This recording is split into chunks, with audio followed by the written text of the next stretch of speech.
Hello and welcome my dear friends. स्वागत है आप सभी का आपके अपने चैनल जिज्ञासा एजुकेशन में। आज की वीडियो का ऑब्जेक्टिव रहने वाला है टू अंडरस्टैंड स्क्यूनेस। मीन्स कि आज हम झुकाव को पढ़ने वाले हैं, जो कि स्टैटिस्टिक्स में जब हम डेटा का इंटरप्रिटेशन करते हैं, उनका डिस्पर्जन देख रहे होते हैं, उनका एनालिसिस कर रहे होते हैं, तब हमें इसको जानने की जरूरत पड़ती है। तो चलिए शुरू करेंगे स्क्यूनेस को जानने का। और इससे पहले कि हम वीडियो को आगे बढ़ाएं, आपसे रिक्वेस्ट है कि चैनल को सब्सक्राइब कर लीजिए और पूरा वीडियो जरूर देखिएगा। पूरा वीडियो देखने पर ही कॉन्सेप्ट क्लियरेशन होती है। और बेल आइकन जरूर प्रेस कर लीजिए, कमेंट करना मत भूलिएगा। मीनिंग ऑफ स्क्यूनेस की अगर हम बात करें तो इसका मतलब होता है लैक ऑफ सिमेट्री। मीन्स जहां सिमेट्री में लैक आ जाता है, मीन्स जहां दोनों तरफ एक जैसा ना हो, उसे हम स्क्यूनेस कहते हैं। लेकिन अब ये होगा कब? हमने लास्ट वीडियो में डिस्पर्जन पढ़ा था, जिसमें हमने देखा कि ये जान रहे थे कि डेटा कितना फैला हुआ है, जो सेंट्रल वैल्यू है उससे कितनी दूर है। लेकिन अब हम ये जानेंगे कि कितना डेटा है जो सेंट्रल वैल्यू के बहुत पास है और कितना % डेटा है जो सेंट्रल वैल्यू से बहुत ज्यादा दूर है। और क्या ऐसा है कि सेंट्रल वैल्यू से कम और सेंट्रल वैल्यू से ज्यादा सभी डेटा दोनों तरफ बराबर बराबर है। इस तरीके की जब हम आइडेंटिफिकेशन करते हैं तब हम उसे स्क्यूनेस के नाम से जानते हैं। तो अगर डेटा में सेंट्रल वैल्यू, ये जो आप यहाँ एक फिगर देख रहे हैं, ये जो लाइन है ये यहाँ सेंट्रल वैल्यू को इंडिकेट करती है। तो आप देख रहे हैं यहाँ पे जो डेटा है उतना ही डेटा इधर भी है। इसका मतलब ये है कि यहाँ पर सिमेट्री है। तो ये वाला जो सिस्टम बनेगा उसको हम बोलेंगे नॉर्मल डिस्ट्रीब्यूशन, जस्ट बिकॉज कि यहाँ पर जो डेटा है वो सेंट्रल वैल्यू से लेफ्ट साइड में और राइट साइड में दोनों तरफ में ही ये एक जैसा है। लेकिन हम क्योंकि स्क्यूनेस की बात कर रहे हैं तो इसमें जरूर कहीं ना कहीं ऐसा होगा कि लेफ्ट साइड में जो डेटा होगा वो हो सकता है ज्यादा हो और राइट साइड में जो डेटा है हो सकता है कम हो। तो ऐसी कंडीशंस बन सकती हैं, इसे स्क्यूनेस कहते हैं। चलिए डेफिनेशन को वर्ड्स में डिफाइन करने की कोशिश करते हैं। If the distribution of data is not symmetrical, अगर डेटा जो है वो सिमेट्रिकली डिस्ट्रीब्यूटेड नहीं है, it is called skewed distribution. Means कि अगर हमारा डेटा सिमेट्रिकली डिस्ट्रीब्यूटेड नहीं है तब हम उसे कहेंगे स्क्यूड डिस्ट्रीब्यूशन। और उसका फिगर कुछ इस तरीके से दिखाई दे सकता है। मीन्स ये एक लाइन है और इसमें इस तरीके से दिखाई दे सकता है। तो आप यहाँ देखेंगे कि यहाँ इसमें और इसमें और यहाँ पर जो फर्क आ रहा है वो अलग अलग है। मीन्स यहाँ जो डेटा है वो ज्यादा है और यहाँ जो डेटा है वो कम है। इसका मतलब ये जो डेटा का डिस्ट्रीब्यूशन है वो स्क्यूड डिस्ट्रीब्यूशन है। Any measure of skewness indicates the difference between the manner in which items are distributed in a particular distribution compared with a symmetrical or normal distribution। Means कि कोई भी major हो जो skewness को major करता है वो एक्चुअली सिर्फ ये इंडिकेट करता है कि क्या डिफरेंस है उस तरीके में जो कि एक पर्टिकुलर जो डिस्ट्रीब्यूशन है उसके आइटम्स डिस्ट्रीब्यूटेड हैं कंपैरिजन में किसके? सिमेट्रिकल डिस्ट्रीब्यूशन के। मीन्स कि कोई भी मेजर ऑफ स्क्यूनेस की अगर हम बात कर रहे हैं तो उसका काम सिर्फ इतना है कि वो as compare to normal distribution ये बताता है कि जो पर्टिकुलर डिस्ट्रीब्यूशन कंपेयर किया जा रहा है उसके आइटम्स किस तरीके से डिस्ट्रीब्यूटेड है।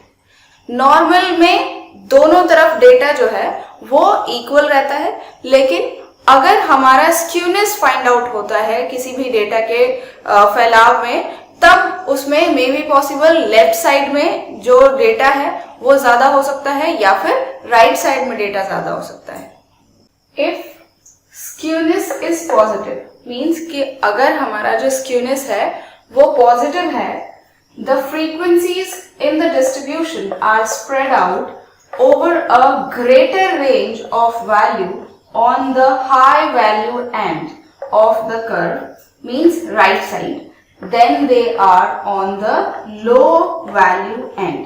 मीन्स कि अगर हमारा स्क्यूनेस पॉजिटिव है तो इसका मतलब यह है कि ज्यादातर जो फ्रीक्वेंसीज आएंगी वो हमारी राइट साइड में आएंगी, जिन्हें हम हाई वैल्यू एंड भी कहते हैं। ये हमारे राइट साइड में, तो मेरे राइट साइड में ये वाला साइड है, तो आप देखेंगे कि यहाँ पर जो वैल्यूज हैं वो उतनी ज्यादा नहीं है जितनी आप यहाँ देख पा रहे हैं। ये सारी जो वैल्यूज हैं ये आपको यहाँ पर ज्यादा वैल्यूज दिखाई देंगी। तो ऐसी कंडीशन का अगर आपको स्क्यूनेस दिखाई देता है अपने डेटा में, इट मीन्स आपका जो स्क्यूनेस है वो पॉजिटिव है।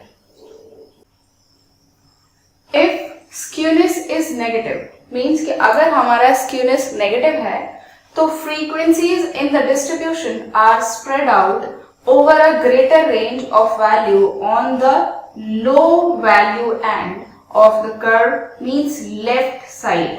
मीन्स कि अगर हमारा जो स्क्यूनेस है वो नेगेटिव है तो हमारा जो ग्रेटर रेंज का डेटा है वो लेफ्ट साइड में आएगा। मीन्स कि ज्यादातर जो डेटा आप देखेंगे वो लेफ्ट साइड में आएगा, इस साइड में। तो आप देख रहे हैं यहाँ का डेटा कम है और यहाँ का जो डेटा है वो बहुत ज्यादा है। तो ऐसी कंडीशन में जो स्क्यूनेस है वो कैसा होगा? नेगेटिव होगा। If the skewness curve is normal means कि अगर हमारा स्क्यूनेस कर्व नॉर्मल है तब spread will be same. Means कि जो हमारे फ्रीक्वेंसीज हैं उनका जो स्प्रेड है, उनका जो स्कैटरिंग है वो सेम रहेगा ऑन द बोथ साइड, दोनों तरफ of the centre point, and mean, median and mode will have same values. Means कि अगर हम नॉर्मल कर्व की बात कर रहे हैं इसका मतलब हम लेफ्ट साइड और राइट साइड दोनों तरफ इक्वल नंबर ऑफ फ्रीक्वेंसीज देखेंगे एंड उसका मीन, मीडियन एंड मोड जो वैल्यू फाइंड आउट होगी तीनों की वैल्यू सेम रहेगी। तब हम कहेंगे कि ऐसी कंडीशन में जो स्क्यूनेस है वो नॉर्मल है, और इसी को हम नॉर्मल डिस्ट्रीब्यूशन भी कहते हैं। तो इसको आप ध्यान रखिएगा क्योंकि जब हम नॉर्मल डिस्ट्रीब्यूशन शुरू करेंगे तो इसकी बहुत ज्यादा जरूरत पड़ने वाली है। और ये एक्चुअली आपको एक छोटा सा इंट्रो हो गया कि नॉर्मल डिस्ट्रीब्यूशन क्या होता है। अभी तक हमने किया थियरी पार्ट कि स्क्यूनेस एक्चुअली थियरिटिकल लिखेंगे तो क्या लिखेंगे, लेकिन अब हम इसे प्रैक्टिकली समझने की कोशिश करते हैं और फॉर्म्स ऑफ स्क्यूनेस की भी बात करेंगे कि डायग्राम के थ्रू हम इसे समझने की कोशिश करते हैं। तो जैसे कि आप यहाँ देख रहे हैं 1 2 3 फिगर्स हैं। सबसे पहला फिगर नॉर्मल डिस्ट्रीब्यूशन या नॉर्मल स्क्यूनेस कर्व कह सकते हैं। दूसरा पॉजिटिव डिस्ट्रीब्यूशन मीन्स कि जैसे पॉजिटिव स्क्यूनेस कर्व कह सकते हैं। और थर्ड है नेगेटिव स्क्यूनेस कर्व, राइट। अब आप देखेंगे कि जैसे कि आप फिगर में देख रहे हैं कि जो ये फिगर नंबर ए है तो यहां पर आपको दिख रहा है कि दोनों तरफ जो डिस्ट्रीब्यूशन है वो सेम है। तो ऐसा जो डिस्ट्रीब्यूशन होता है उसे नॉर्मल डिस्ट्रीब्यूशन कहते हैं, और ऐसी कंडीशन में मीन, मीडियन एंड मोड सबकी वैल्यू सेम रहती है। लेकिन अगर हम बात करें पॉजिटिव स्क्यूनेस कर्व की तब आप देखेंगे कि ज्यादातर वैल्यूज जो हैं वो आपके राइट साइड में पड़ रही हैं। ज्यादातर फ्रीक्वेंसीज आपको देखने को मिलेंगी वो आपके राइट हैंड साइड में दिखाई देंगी। तब आप यहां देखेंगे कि इस कंडीशन में मोड जो है वो सबसे ज्यादा बड़ी वैल्यू का होगा और उससे छोटा होगा मीडियन, जो कि आप यहां देख रहे हैं, और सबसे छोटा होगा आपका मीन। ये आपका तब बनेगा जब पॉजिटिव स्क्यूनेस होगी। लेकिन अगर इसी चीज को आप नेगेटिव स्क्यूनेस में देखें तब आपको यहां पता चलेगा कि नेगेटिव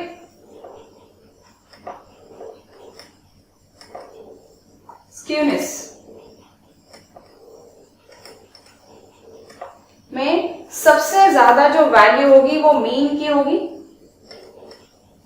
और फिर मीडियन की होगी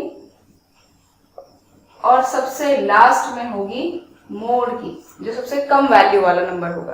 तो आप यहां देख रहे हैं कि ये रिलेशनशिप रहेगा negative, positive and normal distribution curves में। जिन्हें हम स्क्यूनेस कर्व भी कहेंगे। लेकिन अगर हम इन तीनों के रिलेशन की बात करें तो इससे हमें पता चलता है mode is equals to 3 median minus 2 mean.